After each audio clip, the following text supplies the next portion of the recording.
నేను చదవబోయే కవిత వెలితి. నిండుగా తిన్నా సరే నిన్నని రాత్రులు ఉంటాయి. కంచం నిండా పెట్టుకున్న కొన్ని కబుర్లు ఉండాలి. పప్పో పెరుగో ఎప్పుడూ సరిపోదు. సరిగ్గా నా కేసు చూశాక కదా కడుపు నిండేది.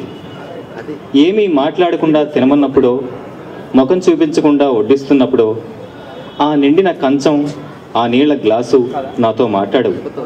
అప్పుడే ఒంటరి తరపు నిర్వచనాలు ఎంగిలి కంచంలో ఏళ్లతో రాస్తాను. నేనెందుకు, నీకందరూ ఉన్నారు అంటూ ఉంటావు. ఒక్కోసారి సమూహంలో ఒంటరవుతాం, లేదా ఒక్కరమే సమూహం అవుతాం. తెలీదా, కొన్ని మాటలు కేవలం కరచాలనాలకి కల్పితాలు, కొన్ని గుండె చెరువులో పడ్డ గులకరాళ్ళు. మాట్లాడు, నీ స్నేహం చేరువయ్యాక నువ్వు విసిరే మాటల రాళ్లకు నా గుండె చెరువవుద్ది. ఇవాళనే కాదు, ఎప్పుడైనా నేను మాట్లాడకుండా తినడం పూర్తి చేస్తే మనసు నిండక మా అమ్మ గుర్తొస్తుంది. అప్పుడేమో ఆగకుండా కన్నీళ్ళు వస్తాయి. Thank you.